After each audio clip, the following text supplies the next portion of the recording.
प्रिय विद्यार्थियों, कुछ घटनाएं ऐतिहासिक होती हैं और ये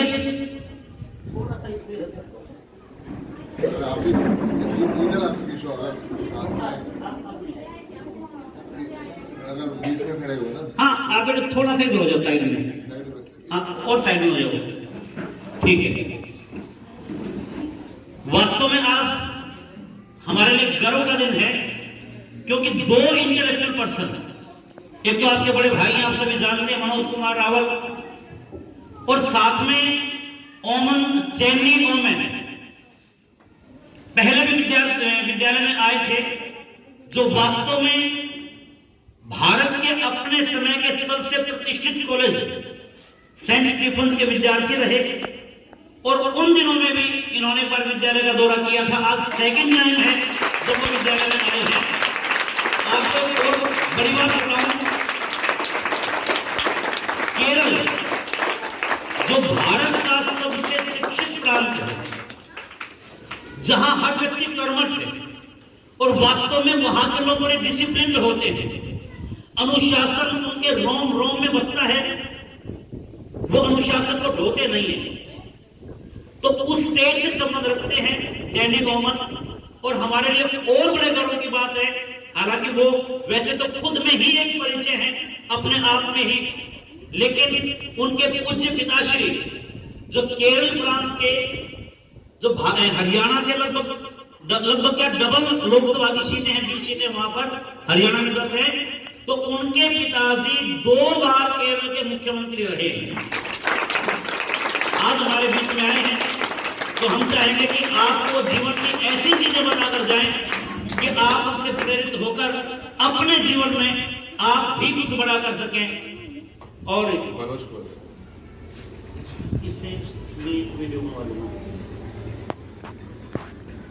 मनोज तो है ही, आप जानते हैं मनोज को, इस गांव में इस पूरे इलाके में पहला ऐसा व्यक्तित्व है मनोज जिसने असिस्टेंट प्रोफेसर, पहले आप थोड़ा सा बाहर से लेना इसको, अभी मत बनाओ, बाद में जो वो बोला तो बनाना, हाँ थोड़ा इस तरीके से खड़ा हो जाए, ठीक है। असिस्टेंट प्रोफेसर बहुत बड़ी जॉब होती है और सिक्योरिटी होती है लाइफ की, गवर्नमेंट जॉब, ज्वाइनिंग लेटर हाथ में, लेकिन मनोज ने गवर्नमेंट जॉब नहीं पकड़ा और अब इंडिया के सबसे प्रतिष्ठित कॉलेज जो 5 वर्ष से इंडिया में नंबर 1 है, मिराना हाउस, वहां पर प्रोफेसर हैं और कम से कम कोहन गांव के बहुत से बच्चों को वो दिल्ली का रास्ता दिखा चुके हैं, दिल्ली यूनिवर्सिटी का रास्ता दिखा चुके हैं। और कोई भी बच्चा किसी भी समय एजुकेशनल हेल्प के लिए कभी भी मनोज से बात करता है, एकदम से उसको हेल्प मिलती है और उसके लिए मैं साधुवाद देना चाहूंगा।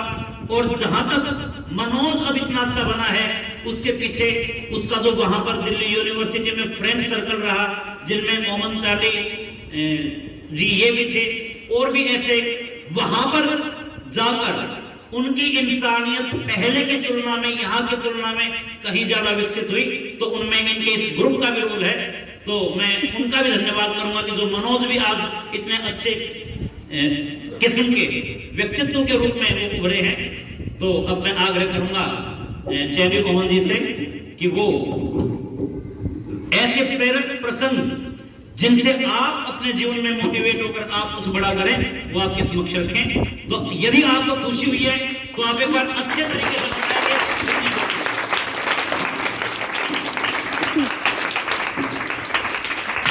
आदरणीय मास्टर जी, मेरे प्रिय मित्र मनोज, आदरणीय महेंद्र जी, मेरे प्यारे विद्यार्थियों और टीचर्स, सबको मेरा नमस्कार। जब आप सबके सामने मैं इधर खड़ा हूँ, मैं पूर्ण तरीके से नमस्कार बोलना चाहता हूँ, क्योंकि नमस्कार का मतलब हमारे संस्कार में ना ममा, मतलब मैं कुछ भी नहीं हूँ, आपके सामने मैं कुछ भी नहीं हूँ। हमारे संस्कार ये सब हमें सिखाता है कि हमारे अहंकार को कम करने के लिए मैं इसलिए नमस्कार पूर्ण तरीके से बोलेगा, क्योंकि मैं इधर आने से पहले आपके सह विद्यार्थियों का पोएम सुना, उनका भाषण सुना, उनका क्लास देखा। मैं सोचा मैं इनके सामने कुछ भी नहीं हूं। इनका इस उम्र पे जिस कॉन्फिडेंस से बात कर रहा उसके सामने मैं कुछ भी नहीं हूं, मैं बोल सकता हूं। इसलिए मैं पहले ही नमस्कार आपको बोल दिया है, क्योंकि हम आपस में नमस्कार बोलते हैं दो चीजों के लिए। एक, मैं कुछ भी नहीं हूं, दूसरे आप में जो ईश्वर बसा हुआ है उनको मैं नमन कर रहा हूं। तो पूर्ण तरीके से आपको इधर मौका मिल रहा है। मुझे इसी का एग्जाम्पल अभी मिला है आपके प्रिंसिपल के ऑफिस में। जिस तरीके से आपके फ्रेंड्स पोएम्स रिसाइट किया, आपके फ्रेंड्स भाषण दिया, आपके फ्रेंड्स कैसे क्लास लिया, पूर्ण अपॉर्चुनिटीज स्कूल में आपको मिल रहा है। तो इसको आप पूरा तरीके से यूज करके बड़े बन के इस देश के लिए, आपके स्टेट के लिए, आपके प्रदेश के लिए काम करना है। तो आपके सामने आपके बड़े भाई मनोज रावल जी है। तो मनोज से मेरा मुलाकात 17 साल पहले हुआ था। 17 साल पहले मनोज अपना अपॉर्चुनिटी को यूज करके, दिल्ली में आके पढ़ने के अपॉर्चुनिटी को यूज करके आज एक असिस्टेंट प्रोफेसर के रूप में दिल्ली में काम कर रहे हैं। सिर्फ काम ही नहीं कर रहे, सब बच्चों को मदद कर रहे हैं, बहुत सारे बच्चों को। इस कोहन गांव से ही बहुत सारे बच्चों को दिल्ली लेके कॉलेज में अपॉर्चुनिटीज दिया है, पढ़ने का मौका दिया है और इस प्रदेश का नाम रोशन किया है। तो मनोज का एक सपना था। वो सपना था अपने गांव के लिए काम करना, अपना देश के लिए काम करना। उस काम पे आज मनोज जी है। आपको भी एक सपना होना चाहिए मनोज जी जैसा, कि स्वामी विवेकानंद ने बोला है, जो जीवन दूसरों के लिए जीता है वही सही जीवन है। अपने आप के लिए हम जी सकते हैं, लेकिन सच में दूसरों के लिए जीना है तो आपके मन में एक इच्छा होना चाहिए मनोज जी जैसा, दूसरों का मदद करने का, आपस में मदद करने का।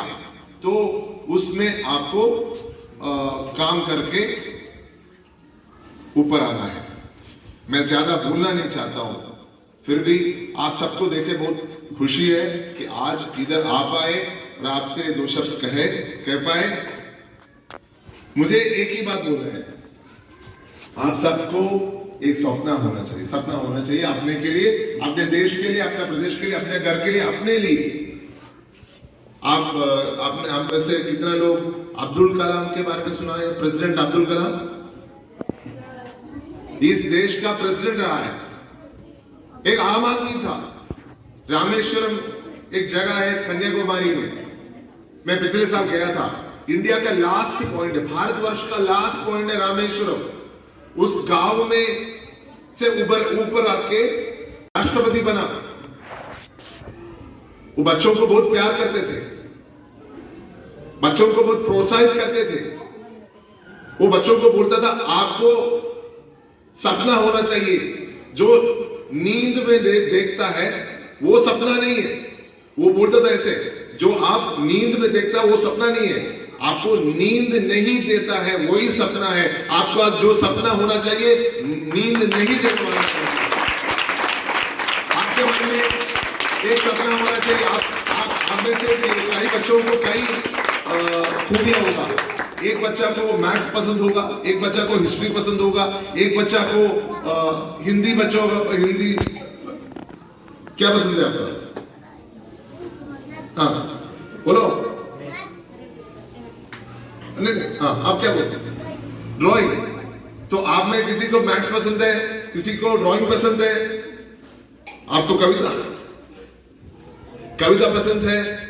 आप इस फील्ड में जो आपका पसंद है उसमें कंसंट्रेट करना चाहिए।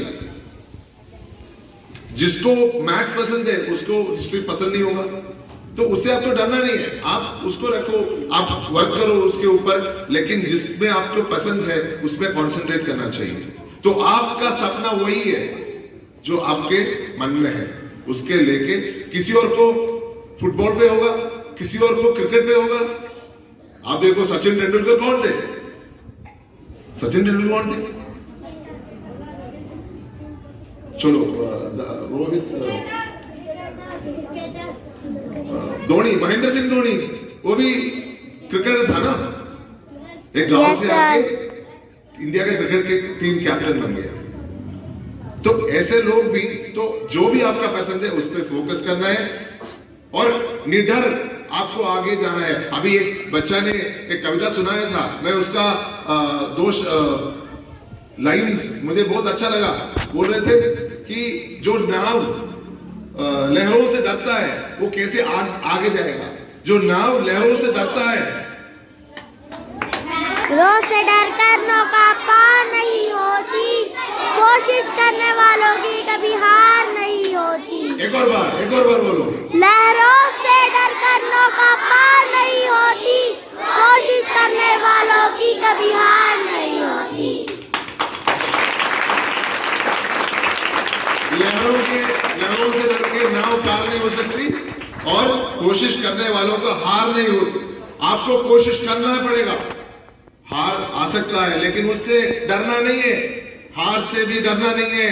हाँ, आपको एक ना एक दिन विजय मिलेगा। सबको वो परास्त करके आपको विजय मिलेगा, लेकिन उसके लिए आपको निडर होके आगे जाना पड़ेगा। और निडर का सिचुएशन कैसे आएगा? अब हम सब में डर होता है, लेकिन डर को हमें काबू में रखना है, डर को हमें डिफीट करना है। मेरे यहाँ जिंदगी में 2 लाइंस मुझे हर वक्त मुझे इंस्पायर करता है, क्योंकि मेरा एक कठिन समय में मैं गाना सुना, वो 2 लाइंस मुझे अभी भी स्ट्रॉन्ग रखा है। मैं गाना हाँ बिल्कुल बिल्कुल, मेरा गाना सही होगा लेकिन मैं बोलूंगा। जैसे सूरज की गर्मी से डरता हुआ मेरा, जैसे सूरज की गर्मी से जलता मेरा रंगो, जैसे सूरज की गर्मी से जलता दिल को तरवर की छाया, ऐसा ही सुख मेरा मन को मिला है जब से शरण में आया मेरे राम। जैसे सूरज की गर्मी से जलता मन को मिल जाए तरवर की छाया, ऐसा ही सुख मेरा मन को मिला है जब से शरण तेरी आया मेरे राम। एक गाना तो आपको ईश्वर के शरण लेके ही आगे जाना होगा। जो ईश्वर के शरण में होगा उसको डरने का कोई सवाल नहीं उठता और आपको एक ना एक दिन विजय मिलेगा। आप सबको अच्छा दिन मैं करता हूँ, विश करता हूँ। Good day, thank you very much.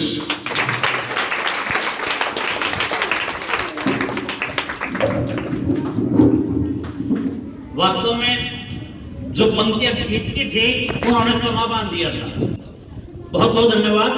और अब भी एक सम्मान हमने पिछले वर्ष रखा था, महिला मेधा मान्यता सम्मान, जिसमें हमारे प्रिय विद्यार्थी मनोज कुमार रावल, उनकी मम्मी भी उसमें थी लेकिन किसी कारण से वो आ नहीं पाई थी। तो हम चाहेंगे कि मनोज आप उसको ग्रहण करें। और जो हमारे सीनियर टीचर हैं सीमा देवी जी, मैं उनसे आग्रह करूंगा और भी 1-2 टीचर्स को साथ में ले लें। और वो महिला मेधा मान्यता सम्मान है तो अपने कदमों से मनोज को भेंट करें।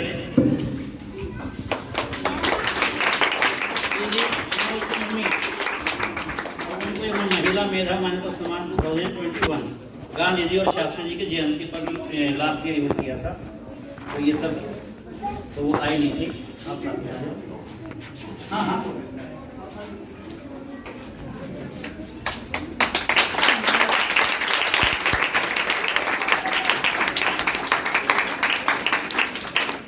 वो करेंगे। आप आगे भी फोटो आप इनमें आइए, आप आपके लिए आप आ जाइए।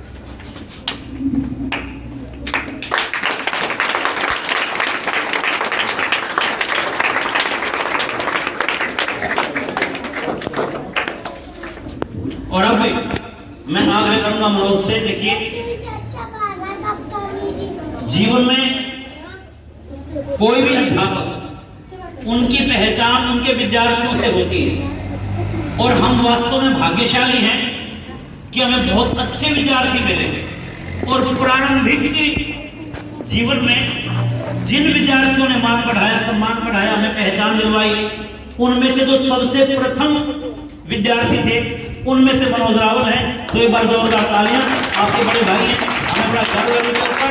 तो उन्होंने काफी हमें हौसला भी दिया, ऊर्जा भी दी, पहचान भी दी। तो आग्रह है मनोज से भी कि वो भी दो प्रेरक शब्द आपके समक्ष रखें। बड़े अच्छे वक्ता भी हैं सारे चीज। आओ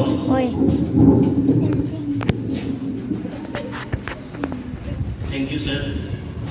सो मान और सम्मान के योग्य मेरे अध्यापक सतीश सर, हमारे आज के गेस्ट चैंडी भैया, महेंद्र जी, सभी अध्यापकगण और मेरे प्यारे बच्चों,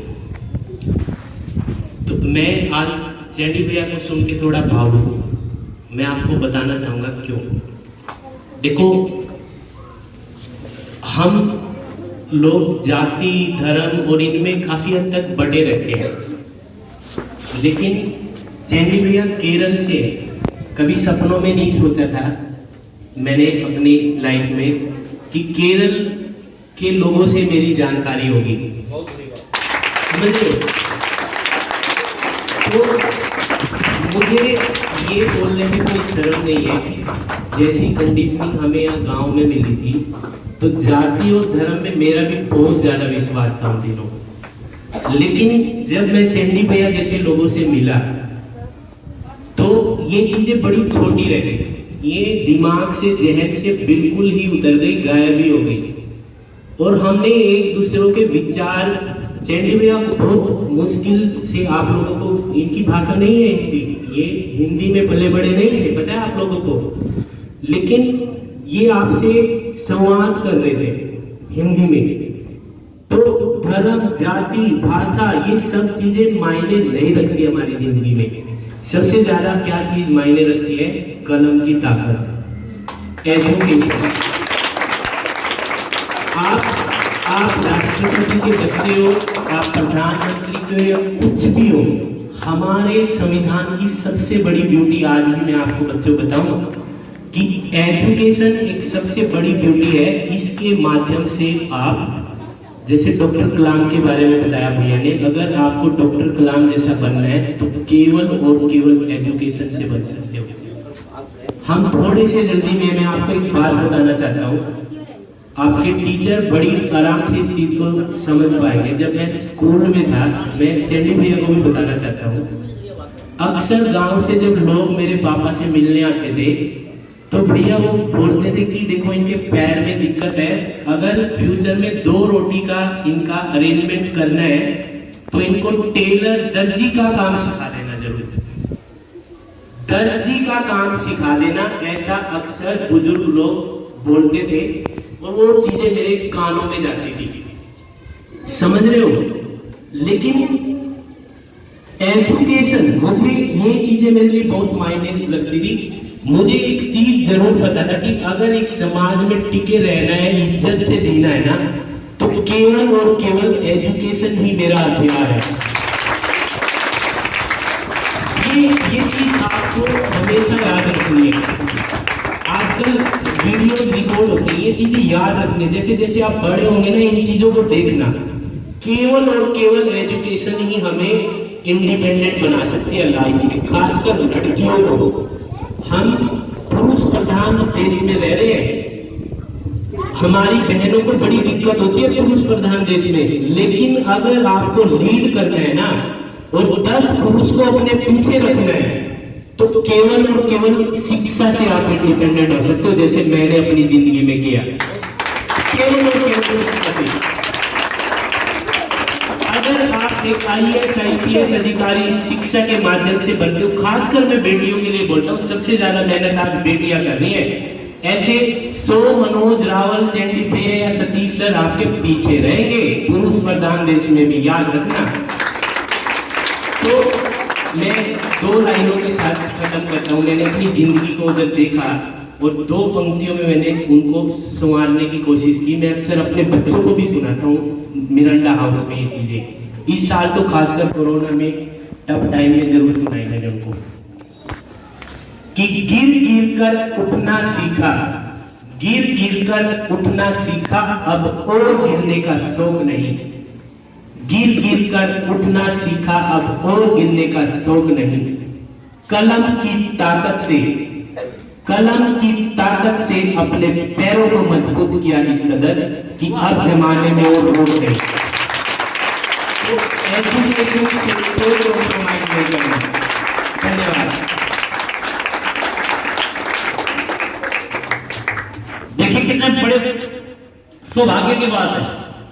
सेंट स्टीफंस के जो अपने समय में बहुत लंबे समय तक न केवल इंडिया का नंबर 1 कॉलेज रहा, बल्कि अधिकतर यूपीएससी करने वाले वहीं से होते थे। वहां के 2 विद्यार्थी, एक हमारा विद्यार्थी और ओमन चैंडी, सॉरी के फादर का नाम है ये चैंडी ओमन। आपको लगता है चीफ मिनिस्टर के बेटे हैं? अरे बोल के बताओ ना। No sir. ठीक कह रहे हो, क्योंकि इतने सिंपल कोई सोच नहीं सकता। अभी हमारे तो महेंद्र जी भी यही बोल रहे थे कि हमारे यहाँ जो चीफ मिनिस्टर का भतीजा भी चलता है तो पूरा सिस्टम चलता है उनके साथ। जब इनके डैडी सीएम थे तब ये यहाँ पर आए थे, तब भी ऐसे ही आए थे। तो उनकी सादगी पर, उनके सरल व्यक्तित्व पर एक बार जोरदार तालियां।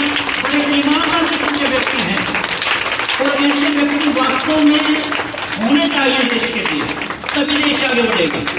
तो और ज्यादा समय नहीं लेंगे, एक फोटो हो जाए बच्चों के साथ। बच्चे भी खड़े हो जाए सारे। हाँ बीच में आ जाओ, आप लोग बीच में बस बेटे बंद करो, ये फोटो इधर से लेंगे।